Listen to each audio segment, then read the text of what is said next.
Okay, excuse me, we are back, and I looked through my recordings, and the last three parts that I recorded were all cut short, and the immediate prior part was cut so short that it was only 4 seconds long of a near 2 hour playing session, which really breaks my heart because a lot of things happened.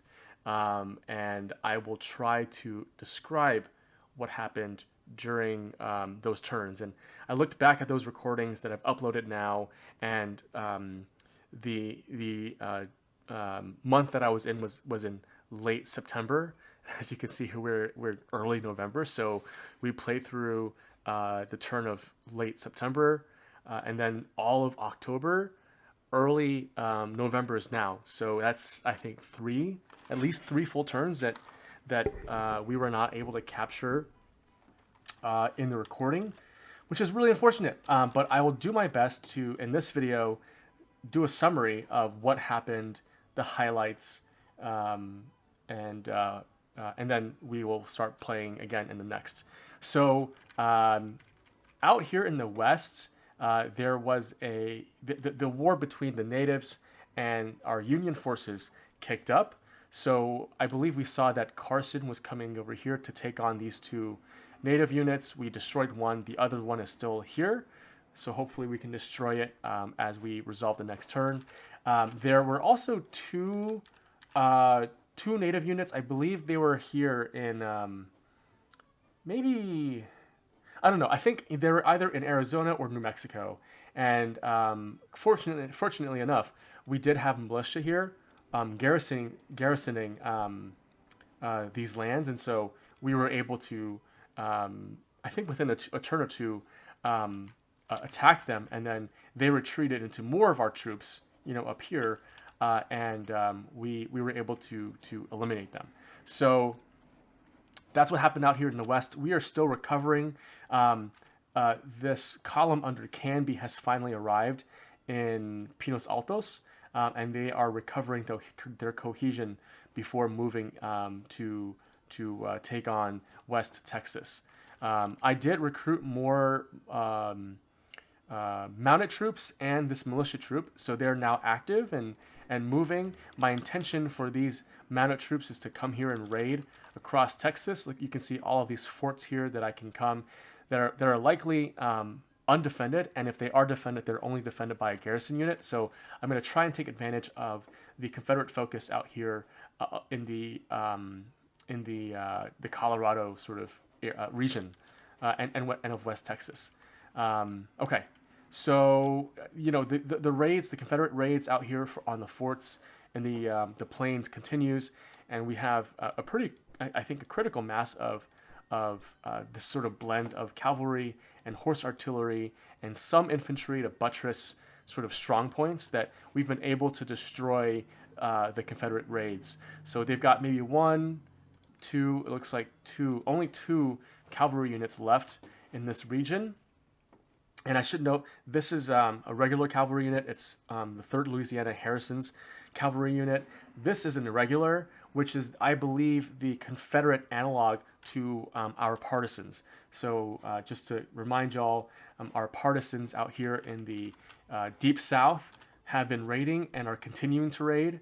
And we spawned them in where there were Union sort of more Union support in the regions, and they've continued to. We've been able to recover them into, Fort Pickens, have them recover their supply, and now they're ranging back out into the Deep South. Okay, so that is the West. That is also the Kansas, sort of western Missouri, northern Oklahoma area. We can see here that we've now been able to move Lyons' Corps from the Jefferson City Rolla area into Springfield, and we're poised to capture it the next turn. They only have a paltry garrison, a nominal garrison of folks, and I think that we'll take it pretty easily. The reason why that Springfield is important to take is that it is the last supply depot that I can see. Okay, before Fayette. So You can see here that like they've got Leonidas Polk ranging out here, and then these scattered brigades. If they maintained Springfield, they could continue to raid us sort of along this radius, right? Threatening Lexington and Jefferson City and Rolla, right? But if we take Springfield, they unless they have really great supplies and have a supply train attached to their army, they are not able to sort of reach us as deeply and as effectively. They have to capture Springfield to be able to do that and project their power. And so once we take this, we will limit them and their movements and attacks, I think, mostly to southern Mississippi now. Oh, sorry, southern Missouri, right, the southern tip of Kansas. So then the next strategic target would be then Fayetteville here, which is the last, I believe the last, okay, there's one more depot here in Fort Smith, but basically it's the last depot north of this river, which is called, I don't believe it's called the Red River, because the Red River separates Texas from Oklahoma, right? Which is, I think it's here, isn't it? Sherman's, yeah. This is the Red River here. I'm not familiar with this. Oh, here it is. The Arkansas River, okay, and the Canadian River, okay, great. So Fort Fayetteville and Springfield here are the last two supply depots north of the Arkansas River. I don't believe, okay, Madison here is also a depot, but this is sort of much sort of removed from the western sort of theater of Missouri and Arkansas and Oklahoma, right? Madison here sort of supports the Mississippi River deltas here. Okay, so again, we're going to take this next turn. Leonidas Polk is here. I am not concerned about him. He's got some sharpshooters and some rifles, which I think are also sharpshooters. And we have a garrison here. We have some regular infantry here, so I'm not concerned. If anything, like we can double. If anything, we can double back, or we can have Sumner's corps come back from where he is right now. Speaking of, why is he up here? So we had more of their Confederate, irregulars raiding into the north. This is Iowa, this is Missouri, and this is Illinois. And they ranged from, I believe, northern Missouri, and now they used the Mississippi, right? Let me just make sure. What is this river called? The Minnesota River. Okay. They used the Minnesota River to traverse up, and then now they're in Iowa, and they were once in Quincy, Illinois. You can see here that our rail has been destroyed here. They also ranged into Gilead, and you can see here, wow, they've got some. Shelby is here. They have a division here. That's not very powerful, but they have some troops garrisoned inside of this settlement here. What we are trying to do with Sumner's corps is to chase down these irregulars. That probably won't happen this turn because it'll take him 9 days, and these guys are very mobile. They are all cavalry. They're basically a raiding force, and I should probably be using like these cavalry units to sort of chase them down, but I'm hoping I get lucky, right? And I'm also using these ships here to support Sumner's movements. So I'm using them here to blockade any further movement south. So I'm forcing them if they want to use this river to move up on the river. Okay, so that's Sumner. Once he, I don't know. I mean, I hope he can get him, but once he does, and if he does, I will circle back and take Gilead, and then use him to defend Jefferson and Rolla if needed, and if not, to continue on to Fayetteville down here. Okay. Siegel is still here. It's come to the point where we've not run out of troops to train.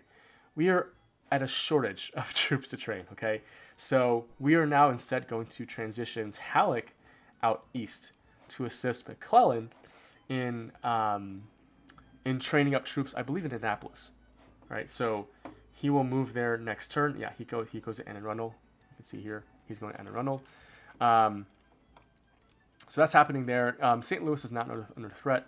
There was one point where Alexander P. Stewart, who's down here somewhere, or who was down here somewhere, moved a corps up and threatened St. Louis, and we used Sumner's corps. No, actually we used Sumner's corps to back from, I think he was in Jefferson City. We railed him back to St. Louis and then pushed Stewart out. We were never able to catch them in battle, but we prevented them from even coming close to St. Louis.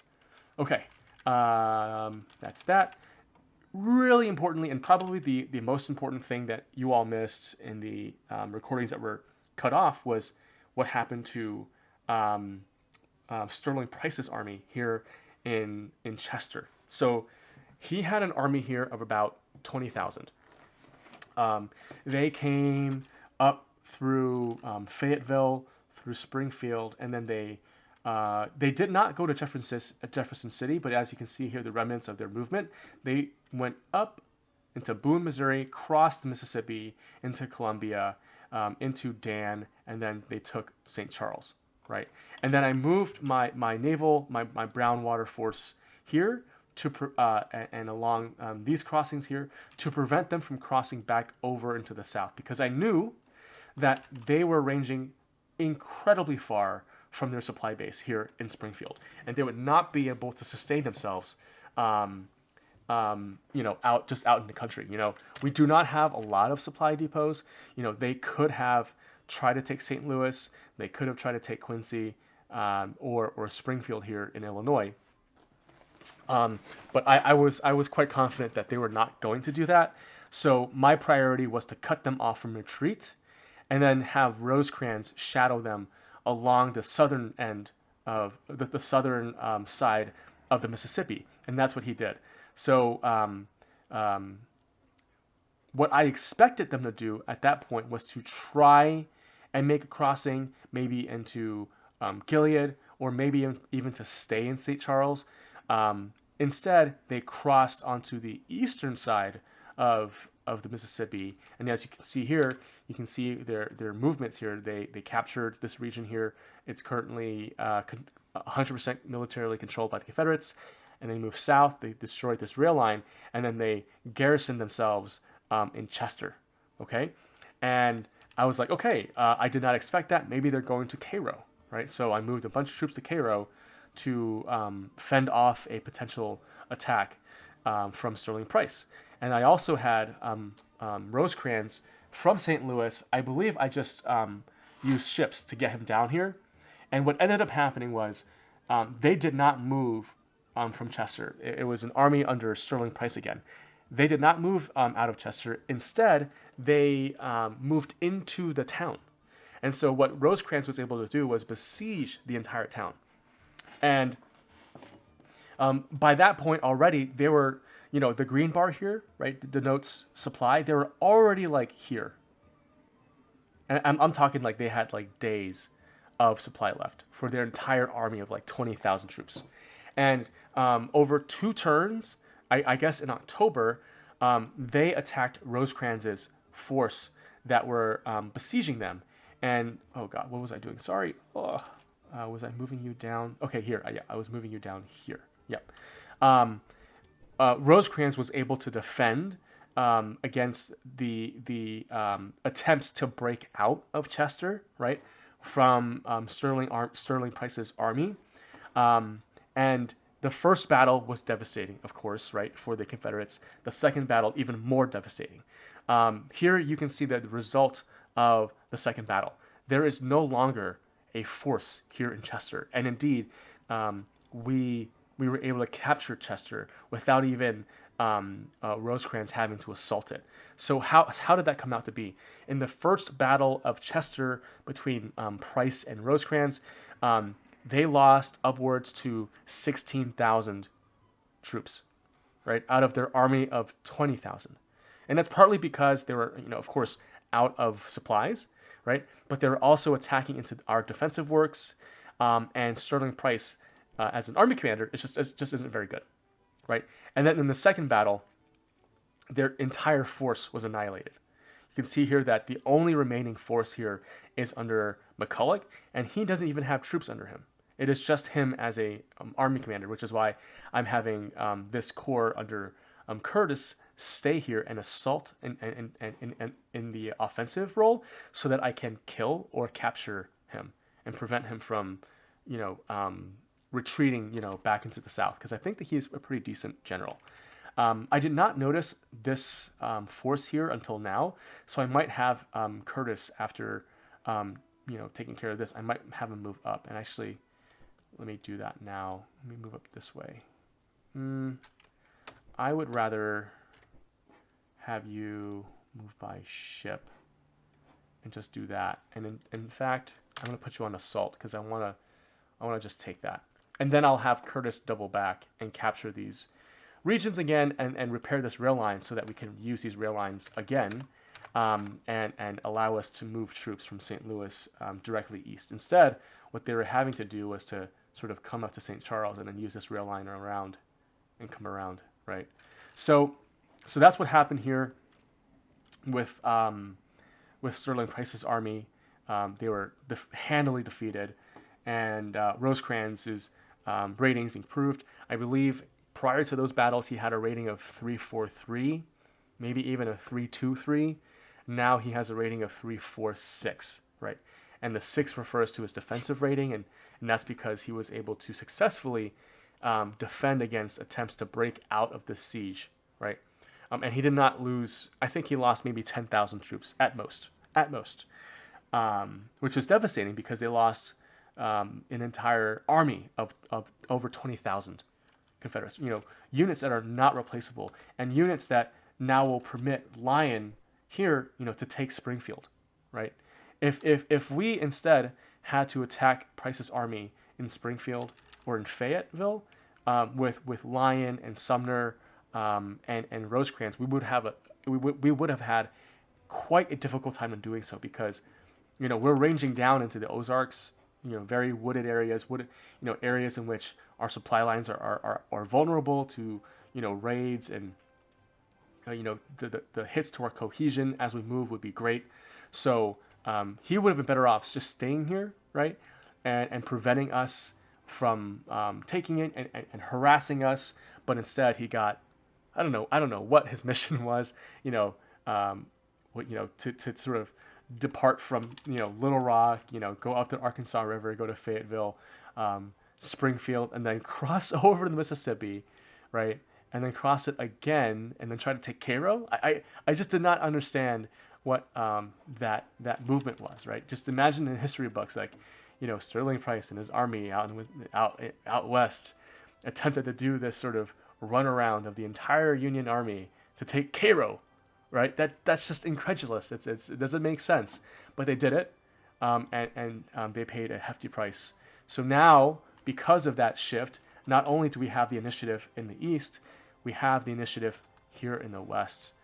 I don't think that they have any sizable force to defend against our ability to move south, to capture Fayetteville, to capture Fort Smith, to threaten Little Rock, and then to even drive south along the Mississippi and take Vicksburg here, without even the main force, right? The main force is what I consider Grant's army here, coming down and taking Corinth and Memphis, right? It just changes the complexion of the war out in Missouri, Arkansas, and Texas completely. Okay. What happened here? So we did take Fort Donelson. Ewell was able to escape. Ewell escaped not to the south, but he escaped north. He used the Cumberland River up to the Ohio River, and he landed, I think, somewhere in Indiana. I think maybe here in New Albany or here in Rome. Either way, we ended up taking Fort Donelson with Grant's army. Sherman's army recuperated here in Columbus, and then we sent Sherman. We were thinking like, hey, why am I saying we? I was thinking, hey, we had a force under Ewell. We had a force under, oh gosh, what's his name? Mick. Oh, Cheatham. Cheatham. Cheatham also had an army that was ranging out here and, throwing up rail lines and capturing our settlements. And we're like, you know what? Let's just really nip that in the bud and send Sherman's corps to take care of it. And then Grant's army can recover their cohesion and then continue along their campaign along the Mississippi to take Memphis and Corinth, right? And first by taking island number 10, and we're doing that next. That was my plan because we had taken Fort Donelson and Fort Henry, and we had taken Nashville with General Thomas, and we were not concerned about General Thomas losing Nashville, right? So we were like, okay, let's just send Sherman out and really repel this Confederate raid that they were able to conduct by the use of the Ohio River. And as you can see, I have now deployed naval units out here to prevent the further use of the Ohio River to their advantage. Okay, that's why Sherman is here in Indiana and no longer here in Kentucky and Tennessee. After he's done, of course, we will move back down, and he will be the right arm to General Grant's Army of the Cumberland. Okay, what else? So again, we're trying to take care of these raids in the Ohio River Valley. Here for Thomas, we did catch an army here in Murfreesboro led by Albert Sidney Johnston. It was an okay fight. I think we lost maybe 2,000. They lost maybe 4,000 or 5,000. And we thought, okay, we've pushed them away. They're going to come back to Chattanooga, and we can have free reign over the rest of Tennessee, right? Instead, what ended up happening was an army under Magruder came and attacked us in Murfreesboro, which is completely unexpected because they're crossing a river and they're attacking into hills. And fortunately, Thomas has very good defensive ratings. Of course, very good offensive ratings too. And we held, and we thought, okay, I think my memory of casualty numbers were like, I think maybe we lost 5,000, maybe they lost 8,000, something along those lines. And I thought, okay, they're now for sure going to retreat back to Chattanooga, right? Instead, what they ended up doing was retreating and then coming here to Hickman and threatening Nashville. So what we're doing now is moving from Murfreesboro and using the rail line here to defend Nashville. And as you can see, it is now early November, and it is not a great time for any army, and in this case, let alone the Confederate army, to be attacking. So I very much welcome further attacks by Magruder and his army here against Thomas and his corps. Okay, whew, it's a lot. It is a lot. Great, McPherson is available, so I will shift some of these guys around. I will need to remember to do that next. What else? We are also using Foster he has a corps here under General Grant, and he is also trying to nip these raids in the Ohio River Valley in the bud. Granger is also here. He's trying to connect up with Thomas here to defend Nashville. All right, what else? Let's continue moving east. Okay, we were able with Franklin. Where is Franklin? I think I've moved him south or east already. Where is Franklin? Here, okay, yeah. So Franklin's corps, we last had them here in Detroit, and Braxton Bragg was here with a corps. Actually, no, a division, right? We were finally able to catch them in Wayne, Missouri. We defeated them pretty handily. I believe that they had maybe one brigade left, and Bragg was there too, and they retreated very quickly back to I think to Lawrence here or Pomeroy, Ohio, and we captured two of their artillery and a supply unit. So we defeated them pretty handily. There was also a unit under this guy who I don't remember his name now.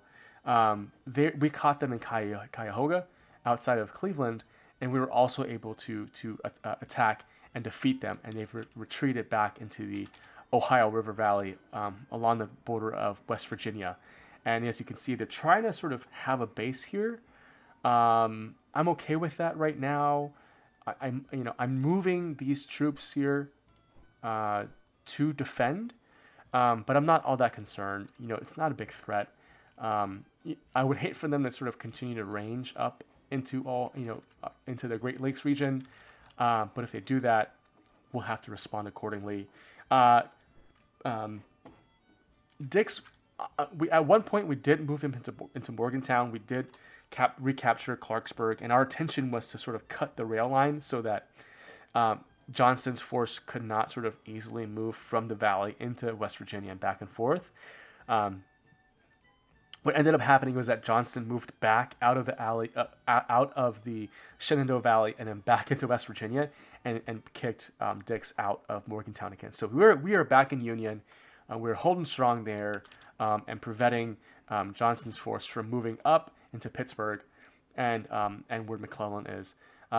McClellan has a bunch of troops from New York to recruit. Sorry, not to recruit, but to train up, and he will do that in short order. Well, actually, I mean that is looking like over a year's worth of training that he has to do. Why are there artillery units here?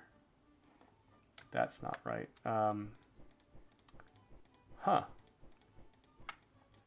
To my knowledge, you cannot upgrade, train up let's say a 12-pounder into a 20-pounder. That's not how that works. So let's move these guys out to Washington.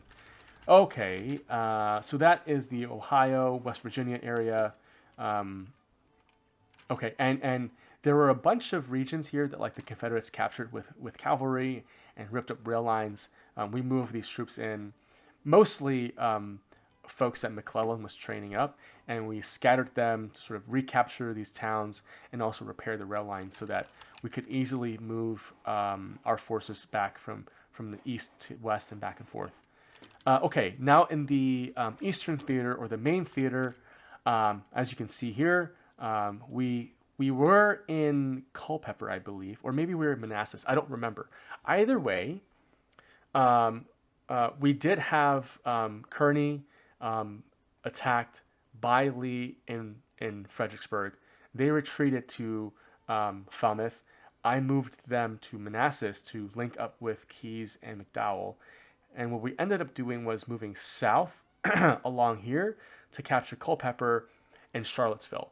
And I did that because Lee's army was staying put here in Fredericksburg. And as you can see, they're no longer here. And I told myself, do not attack Lee at Fredericksburg from Falmouth, right? Do not make the same mistake that Ambrose Burnside made when he attacked Lee in piecemeal fashion at Fredericksburg. Don't do that. And I thought, now that, those battles back in early, I think June or May, where the Confederates bloodied themselves and lost 60,000 casualties outside of Alexandria, we thought, okay, we have the initiative, we can capture towns, but again, the center of gravity are the armies. And because Lee's army was staying here in Fredericksburg and not attacking us in Manassas or Culpeper, I thought to myself, we have to move them from here, right? We have to move them from here. How do you do that? You outflank and you threaten Richmond, right? So we moved south along here through Culpeper and through Charlottesville, and as soon as we captured Charlottesville, Lee's army vacated Fredericksburg and they moved into Richmond. At least that's what I believe happened. I can't see what's here, but my bet is that Lee's army, for the most part, they split and they moved into Richmond. There was maybe an army of 700 combat power here left in Fredericksburg, and I took my chances and I moved McDowell's army along with Kearney's corps from Culpeper and Charlottesville back up and then across to attack Fredericksburg. And we defeated them. We pushed them out. We won that battle. I don't remember the casualties. What I do remember is that we did not lose more than they did. And I believe that they lost a little more than we did, actually. And so now we are besieging this garrison unit in Fredericksburg.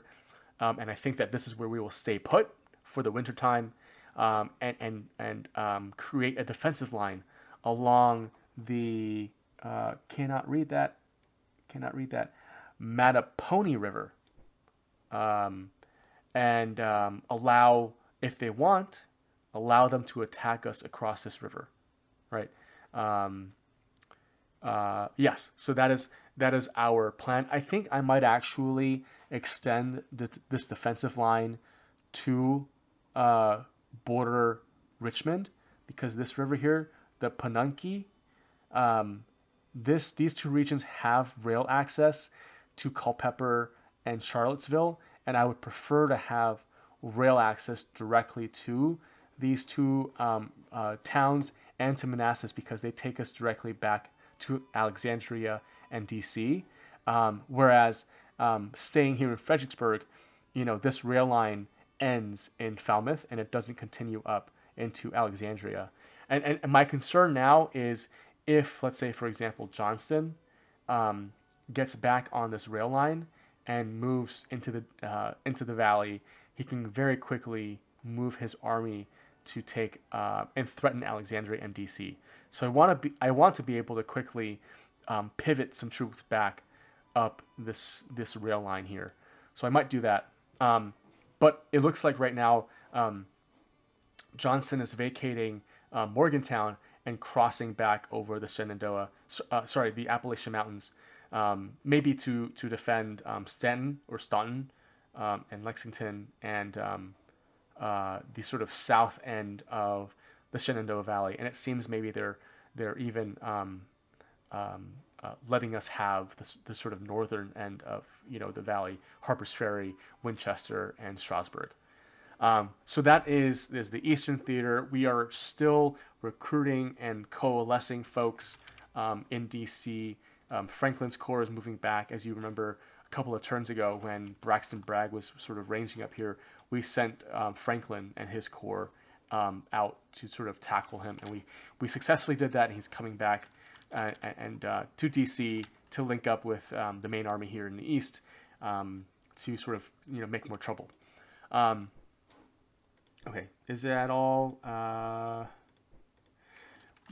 think a really important thing I want to share also is that, unfortunately, John Reynolds was killed at the Battle of Fredericksburg here. Historically, John Reynolds was a very good corps commander. He was the most senior general killed at the Battle of Gettysburg. He was killed on the first day as he was bringing his corps up to make time for the rest of the Union Army to arrive at Gettysburg and to occupy the heights of Cemetery Hill, the two round tops, and he was successful in doing so, but he was shot and killed in Gettysburg. I was so happy when he spawned in with Meade and Doubleday and Pleasanton, and I think somebody else, Governor K. Warren, right? I was so happy because they are, such big names when you think about the history of Gettysburg and the Army of the Potomac after the Battle of Gettysburg, right? Unfortunately, he died in my game, which sucks because he had really great traits. We were training him up to be a corps commander, if not army commander, and unfortunately, he just died. He was killed. He was the only person killed he was the only general, that was killed on the Union side at the Battle of Fredericksburg here in the last turn. And now we will just have to make do without him. We are still training up George Gordon Meade to be the Army commander here to replace McDowell, but it's taking some time. He does have a division under him, but again, it just takes time, and I think battles to train him up. My fear is that we will have to force Kearney and Meade to attack the Confederate army to train them up. Um, but I guess, I guess the strategic goal is to destroy the army. So if we do that and are able to train Meade up, good. But the priority should not just be to train Meade up. The priority should be to destroy the Confederate armies. So with that said, we mourn the loss of Reynolds. We mourn the loss of Hooker. Two great corps commanders, two great army commanders out here in the Army of the Potomac in the Eastern Theater. But we move on, and we live to fight. The rest of the armies and commanders live to fight another day. Okay, that is the East. Nothing else really happened up here. Out here, we're continuing to raid with our Rangers. We're cutting up rails, as you can see here, so it makes it quite a bit harder for them to reinforce the Carolinas. The Low Country here. It looks like they were able to repair the rail here that runs through the Appalachian Mountains. We are constantly threatening the rail lines that sort of run through the Carolinas and up into Virginia. Okay, they have, at one point we did take a bunch of these towns here in Florida, and they moved a sizable brigade, as you can see, finally down to attack us, and so we are now retreating. Let's retreat out, we're gonna reassess and redeploy in other places like here in Tampa, and cause more trouble. Our partisans are continuing to range out, and not just range out and sort of, rip at rail lines, but actually destroy whole settlements. I think there's a town here, Newton, another one, maybe, I don't know, Calhoun maybe. Anyway, so these partisans, not only can they, tear up rail lines, they can destroy entire towns, which I didn't know was possible. So yes, so we are the units down here are continuing to cause trouble in the back lines, and occupy an outsized amount of Confederate troops down here, so that they cannot bring their full force to the border regions, and prevent us from attacking them. Okay. Down here, at one point we were moving, when we landed Hamilton's Corps on Fort St. Philip, we were unsuccessful, so we evacuated him from the fort and into New Orleans. We tried to move Butler down too, but then as soon as he arrived here in Durris, in the swamp region here, his cohesion was like cut in half. And so now we are moving this sailor unit to capture this region too, and make it easier for us to traverse down and take the forts. Of course, I recognize that these forts are not of strategic value. It would be nice to have them. We don't have to have them.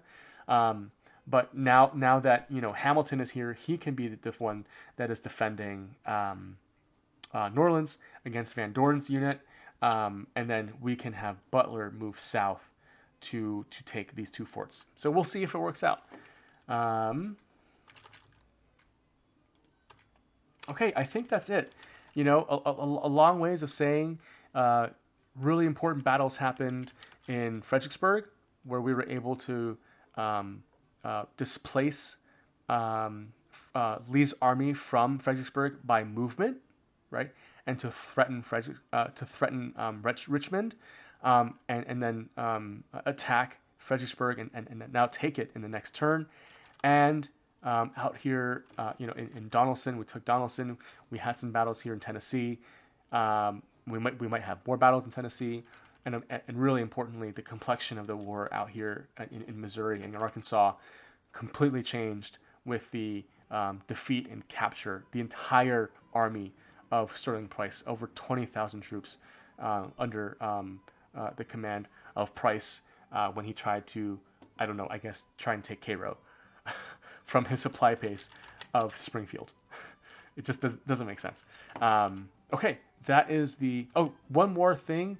We are sending up some troops north because there are two native units that have risen up, and that it's historically accurate that these forces attacked, and there were hostilities here along the Minnesota River and Mankato. Where is Mankato? Where is Hennepin? That's St. Paul, Minnesota. Where is this Mankato? Yes, here, Mankato. During the Civil War, so we're it's not important, right? It's just two units here, and we honestly could have just left it. We don't need to move troops up here, but I want to. We're doing fine here. I don't need them down here, right? And we're just moving militia and some cavalry units, so it's fine. I will show you this screen here, the strategic screen. This is probably the lowest low thus far that the Confederacy has faced in this war. They are at a morale of 58, and as a reminder, defeat for them is if they reach a morale level of 20. Wait, hold on. Where is it? Current win level. Oh yeah. Well, no, actually, I don't know. Actually, then what is there? I mean, I guess so. It says that our morale is at 158. We win if we reach 185, and we lose if we reach 25. So presumably, the Confederates will lose at 25 as well. So this is the lowest of the low. They are at a morale of 58. In terms of victory points, they are still on top by 1,000. They are gaining 67 victory points each turn. Their combat power is just 50% of the combat power that the Union possesses.